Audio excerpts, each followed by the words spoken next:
What's up everybody, 94K here. Today a little bit different of a video style here. It's going to be more kind of a vlog as we go over the desk setup for 2020. Let's get to it.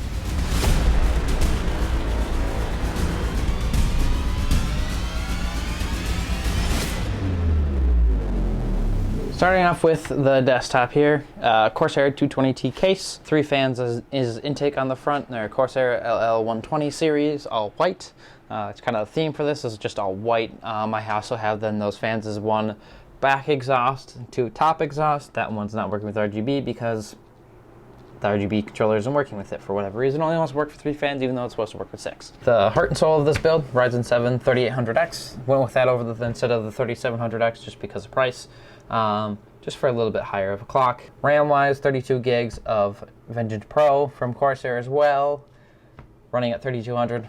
I would have liked to get 3600, but motherboard only supports 3200. It does support more, just overclocking. I didn't want to deal with it. Speaking of the motherboard, Asus TUF X570 Wi-Fi Plus. Great board, great price. Would recommend it to absolutely everyone. Then for the GPU, EVGA RTX 2080 Super. Love it.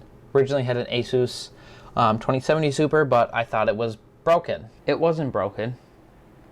My RAM stick just wasn't slotted in all the way when I was adjusting things.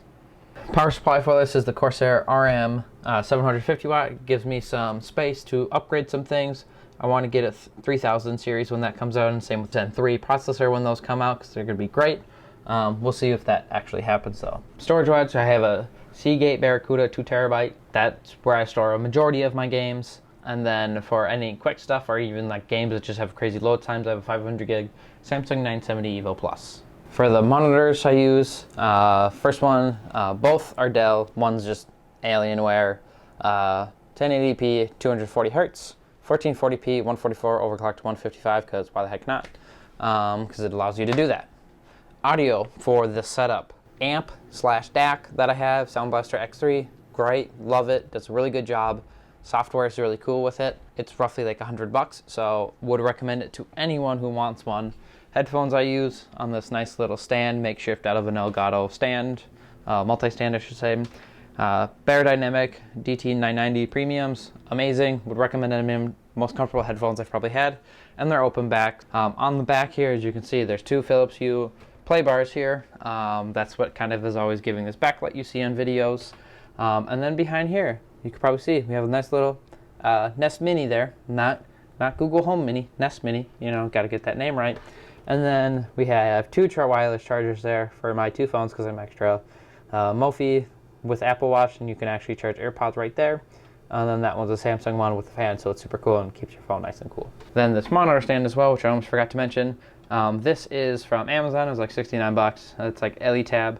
What I wish I would have done is got 2 single monitors, put one like right there and one like right there, and it would have just given me more functionality for kind of moving things around. Peripheral wise, Glorious Model O-. This is absolutely amazing. I love it so much. 58 grams of pure greatness. It's a little small.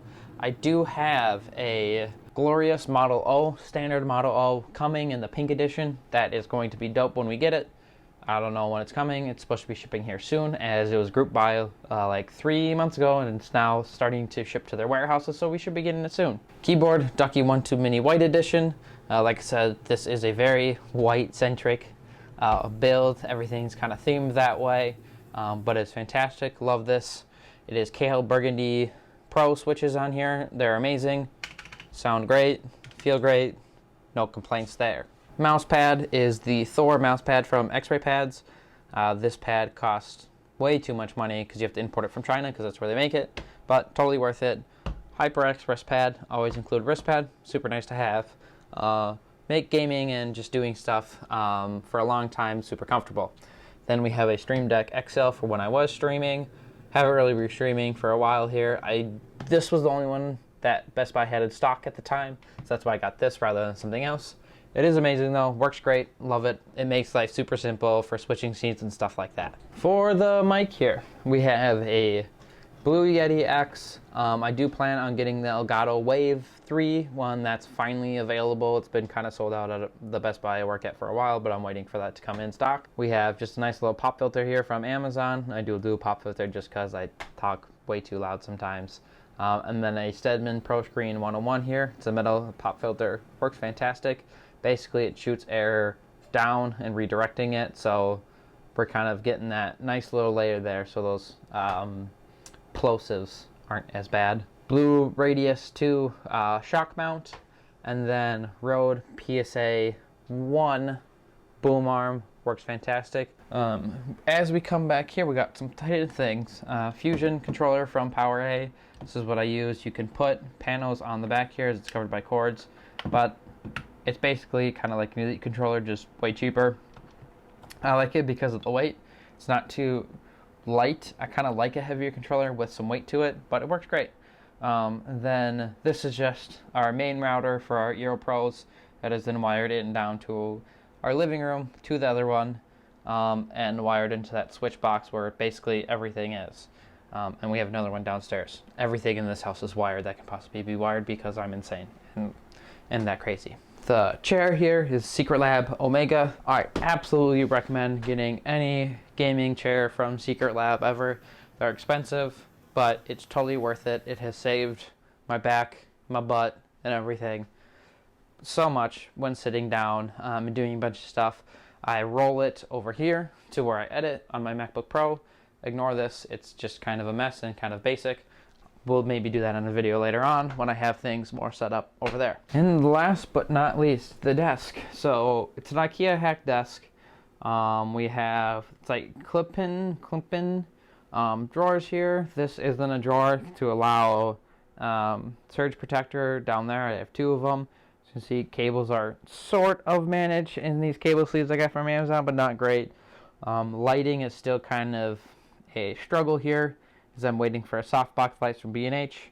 Don't know when that's supposed to come, but when that gets here, we'll be able to get rid of this wire, hopefully, because we have that light there, which is my key light, and it's not a very good key light, so softbox will eventually get filled by that. And then as I shoot during the day or morning, if I wake up early enough, that's basically, this window here will just basically be my fill light, so we can have the softbox kind of right behind where my desk is, since I don't need to use that desk when I'm recording.